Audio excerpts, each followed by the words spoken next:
Should your significant other's character be protected from death?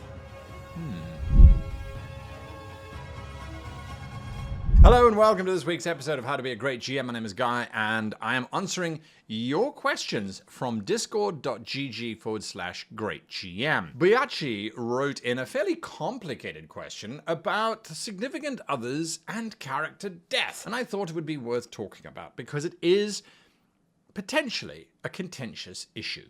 And my answers probably not going to be answers that everybody likes. The very first part was, you are GMing a campaign for your significant other and their friends, who've now become your friends as well. That's fantastic. Is PC death off the table for your significant other? Unless they specifically request it because they are leaving the campaign or they want to create a new character. And what about their friends? Okay, a little bit of a complicated question. Firstly, if they want to leave the campaign or if they want to create a new character, I've got thoughts on that. Creating a new character, why don't they change their existing character? Let's shift that character. Let's give that character a life-changing moment where they realize I should be following the will of the gods rather than just running around singing music and songs, and change from a bard to a cleric.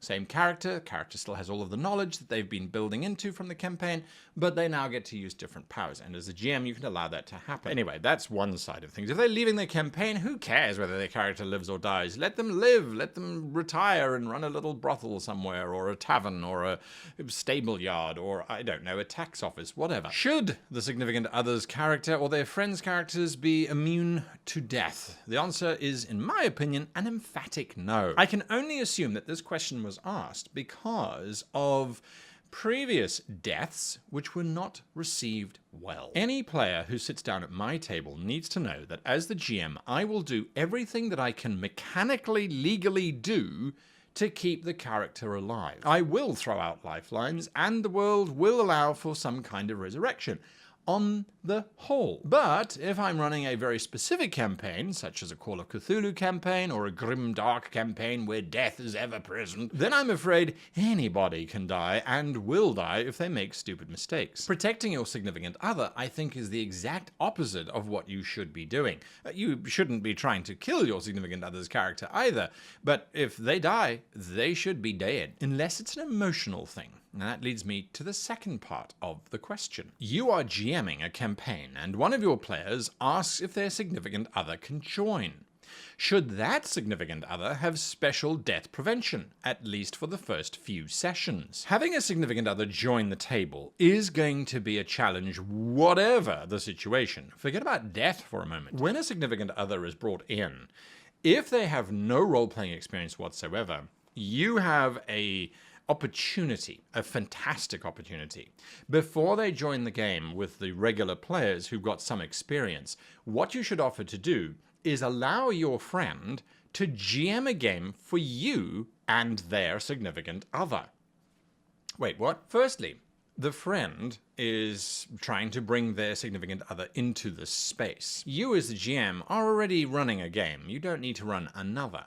However, I always advise, if you have never played before, have a little session. It could be 1 or 2 hours. It doesn't have to be huge. Just a little something so that that significant other, as they join the game, they are not bombarded with meeting all of these other people to begin with, meeting all these other characters, and then having all of the rules and things thrown on top of them by a super eager significant other who now wants them to join their game. The reason why I suggest that these friend who's bringing their significant other in, just to keep my lines straight, why they should GM is because A, it gives them an opportunity to GM and flex their creative muscles a little bit, but it also allows you as the GM to play with the significant other, to see what kind of player they like. Now, you could do this if you were just GMing a separate game for your friend and their significant other, and that's kind of useful too, because you can see whether or not they're the kind of couple that I absolutely hate.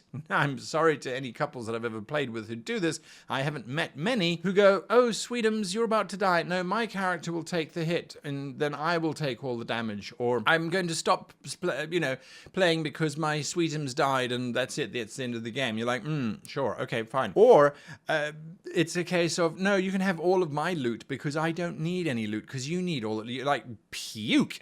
That is not how we play the game. Your two characters do not have a romantic relationship at all in-game. As a matter of fact, one is an elf and the other one is a goblin. It's been established that these two species don't particularly cooperate very well, and you don't play any kind of romance in-game, so why are you sharing loot? This doesn't make sense. Bad, bad, bad, bad, bad. This is what I would suggest. Give them a single episode to run through on their own, so they get to they get used to it. They get comfortable with the notions and things, and then you can also see. And at the end of it, do not be afraid to go to your friend and go, you know what? I don't think the group is appropriate for your significant other. Having said that, why don't we start a new group of, significant others and players, and we can have a nice sort of social kind of experience. We don't have to make it too serious. We change up the type of game. We play a different genre, play a different style of game. Look at it from that perspective, because let me tell you, it is easier to run a separate game for significant others where they get to play a little bit and then they get to, get bored and wander off, or they become hardcore players, in which case then they join your table and you've got a great new player. Either way, you haven't disrupted your main game. Bonus points going out to how to handle death from the onset of people who are used to playing games like Baldur's Gate 3. And the first time they realize that if their PC dies, they just cannot resurrect back at camp. Well, Baldur's Gate 3, very close to my heart. I love Baldur's Gate 3.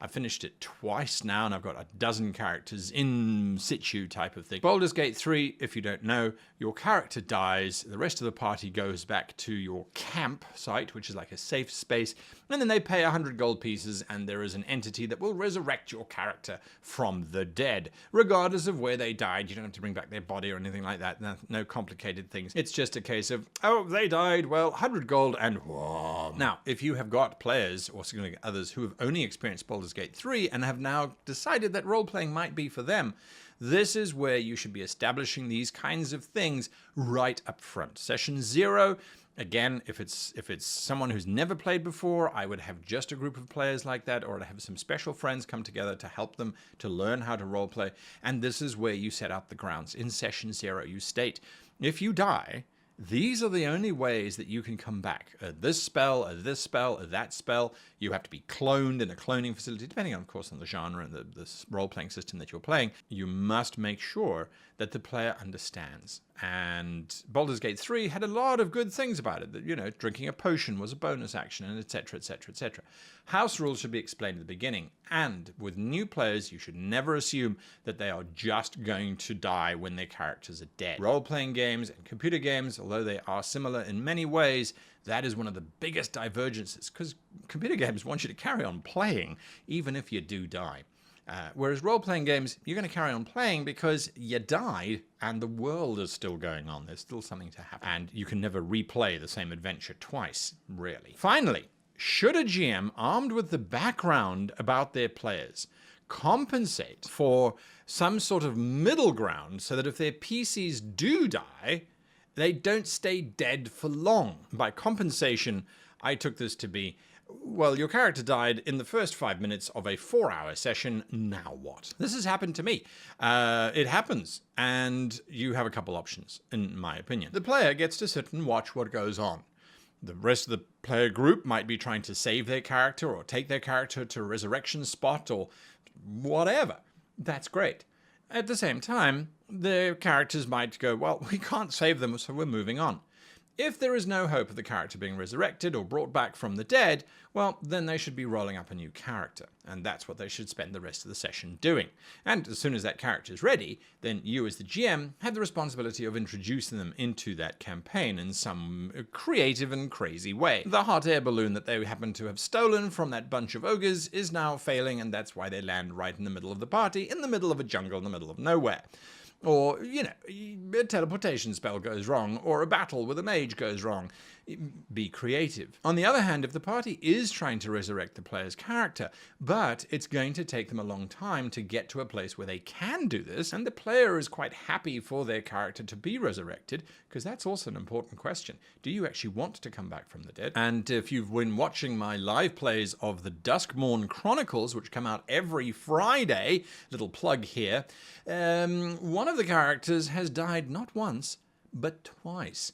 And the second time around that they died, they said to me, no, I don't want any tricks. I don't want anything. They're dead. They're dead. They're dead. So I said, well, let me just do one thing, because I had some narrative requirements, not in terms of for the character, but for the way that the world was working.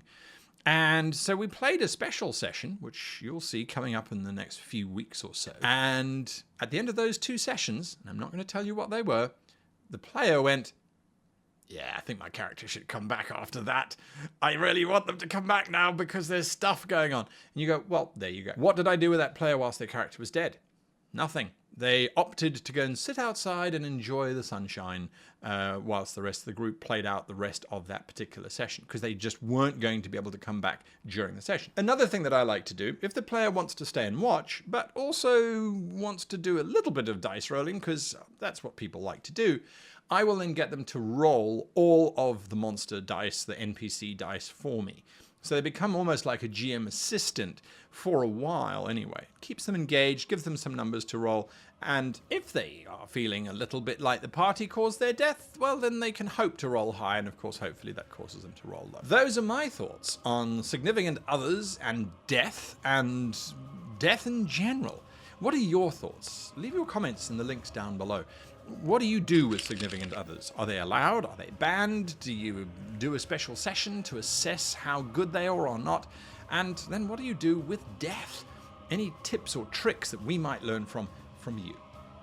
For now, that's all I have to say, except for a huge thank you to my wonderful patrons and to the editor who puts these shows together and makes them so much sharper than they actually are.